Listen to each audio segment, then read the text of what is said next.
तो चलिए सीधा शुरू करते हैं। आज की इस चर्चा में हम राजस्थान के खाटू श्याम जी के प्रति उमड़ने वाली उस असीम भक्ति, उन विशाल त्योहारों और उन चमत्कारों के इतिहास को समझेंगे जिनकी चर्चा दुनिया भर में होती है। इन रियल फुटेज और तस्वीरों की भव्यता देखकर ही उस अद्भुत ऊर्जा का एहसास हो जाता है जो लाखों लोगों को इस छोटे से कस्बे की ओर खींच लाती है। तो आज हम किन किन विषयों पर बात करने वाले हैं, उस पर एक नज़र डाल लेते हैं। सबसे पहले हारे का सहारा की मान्यता, फिर बर्बरी की कथा, भव्य फाल्गुन उत्सव, इसके बाद चमत्कार और गहरी आस्था, और आखिर में असीम भक्ति की कहानियां। पहला भाग है हारे का सहारा, निराश लोगों के लिए एक वादा। इस पूरी मान्यता को गहराई से समझने के लिए सबसे पहले उस शक्तिशाली वादे को देखना होगा जो असल में इतने सारे तीर्थयात्रियों को इस मंदिर तक खींच लाता है। सबसे अहम बात इस एक बहुत ही प्रसिद्ध जयकारे में सिमटी हुई है, हारे का सहारा बाबा श्याम हमारा। मतलब जब कोई इंसान जिंदगी की हर मुश्किल से हार मान चुका होता है, तब ये देवता उसका सहारा बनते हैं। सोचने वाली बात है कि जब इंसान हर तरफ से निराश हो, तब ऐसा विश्वास किसी संजीवनी से कम नहीं होता। और यही वजह है कि भक्त उन्हें प्यार से लख दातार भी कहते हैं।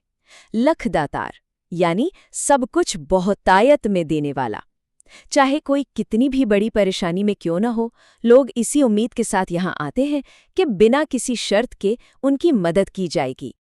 अब आते हैं दूसरे भाग पर, बर्बरी की कथा, महाभारत का एक महान बलिदान। चलिए देखते हैं कि आज की ये गहरी आस्था प्राचीन काल की किस महाकाव्य वाली कहानी से जुड़ी है।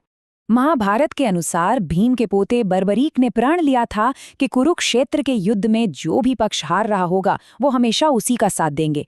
इसी प्रण की वजह से भगवान कृष्ण ने ब्राह्मण का भेष बदलकर उनकी परीक्षा ली और दान में उनका शीश ही मांग लिया। और हैरानी की बात देखिए, बर्बरीक ने बिना किसी हिचकिचाहट के अपना शीश बलिदान कर दिया।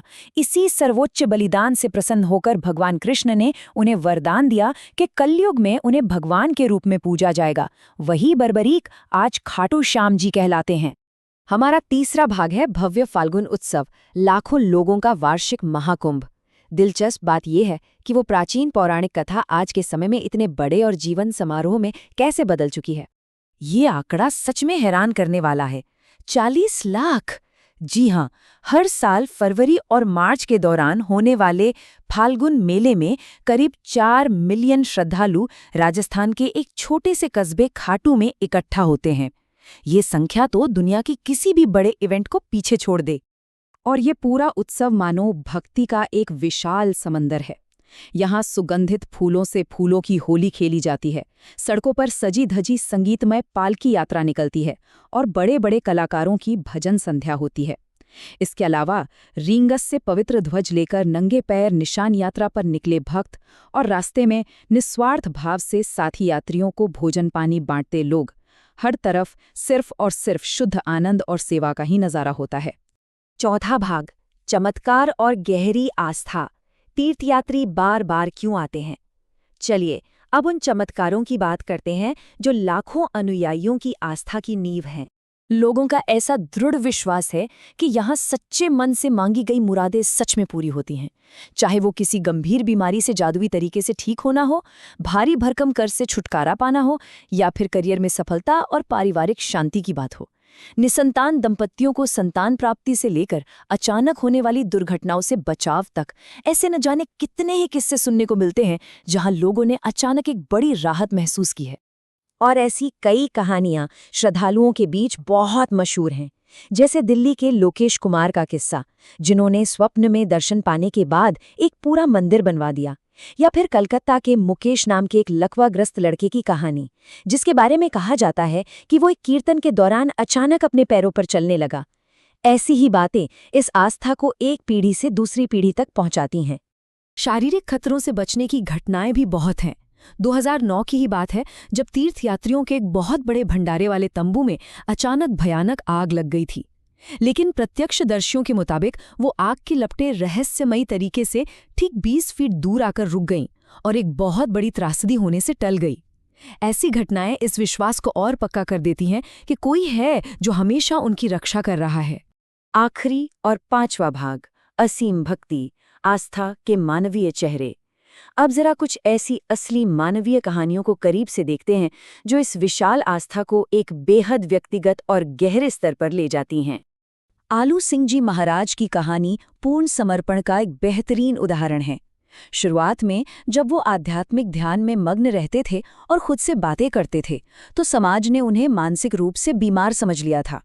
लेकिन असल में वो एक परम भक्त थे और आज उनकी भक्ति को इतना महान माना जाता है कि मंदिर में खाटू श्याम जी के साथ ही उनकी भी पूरे सम्मान से पूजा की जाती है। इस दूरी पर अगर गौर किया जाए, 100 किलोमीटर, कहा जाता है कि आलू सिंह जी महाराज भगवान को सजाने के लिए खास तरह के फूल लाने के लिए पुष्कर से इतनी लंबी दूरी बिल्कुल पैदल तय किया करते थे। सच में ये समर्पण का एक बिल्कुल ही अलग स्तर है। अब एक बड़ा सवाल उठता है, लाखों लोगों की उस भयानक और बेकाबू भीड़ में खोई एक 9 साल की बच्ची आखिर सुरक्षित कैसे लौट आई? ये कहानी है राधिका की, जो आधुनिक समय का एक बहुत ही हैरान कर देने वाला वाकया है। हुआ ये था कि वो 9 साल की बच्ची राधिका उस भारी भीड़ और तेज भजनों के शोर के बीच अपने माता पिता से बिछड़ गई और भटकते भटकते रोते हुए सड़क किनारे एक पत्थर पर ही सो गई। उधर उसके माता पिता उस घनी भीड़ में पागलों की तरह उसे ढूंढ रहे थे। सिर्फ अंदाजा ही लगाया जा सकता है कि उस वक्त उन पर क्या बीत रही होगी। कोई रास्ता न सूझने पर वे आखिरकार मदद के लिए मंदिर के अंदर गए ताकि कोई घोषणा करवाई जा सके। लेकिन राधिका बताती है कि उसे नींद में एक सपना आया जिसमें खाटू श्याम जी ने उससे अपना झंडा लाने को कहा, और जैसे ही उस बच्ची ने अपनी आंखें खोली, वो चमत्कारिक रूप से सीधे मंदिर के अंदर ठीक अपने रोते हुए माता पिता के सामने सुरक्षित खड़ी थीं। परिवार के लिए तो ये अकल्पनीय पुनर्मिलन इस बात का सबसे बड़ा सबूत बन गया कि देवता खुद असहाय लोगों का हाथ थामते हैं। और यहीं पर एक बहुत ही दिलचस्प और गहरा सवाल खड़ा होता है, क्या चमत्कारों की ये असाधारण कहानियां एक अटूट आस्था को जन्म देती हैं, या फिर वो अटूट आस्था ही चमत्कारों के होने का रास्ता खोलती हैं? खैर, जो भी हो, एक परम रक्षक होने का वो जो एक मनोवैज्ञानिक सुकून है ना, वो इंसान की उम्मीद को जिंदा रखने की सबसे बड़ी ताकत है। इस चर्चा से ये तो साफ हो जाता है कि लाखों लोगों के लिए ये सिर्फ आस्था नहीं, बल्कि जीने का एक सहारा है। ये सच में एक ऐसा विषय है जिस पर गहराई से विचार किया जाना चाहिए।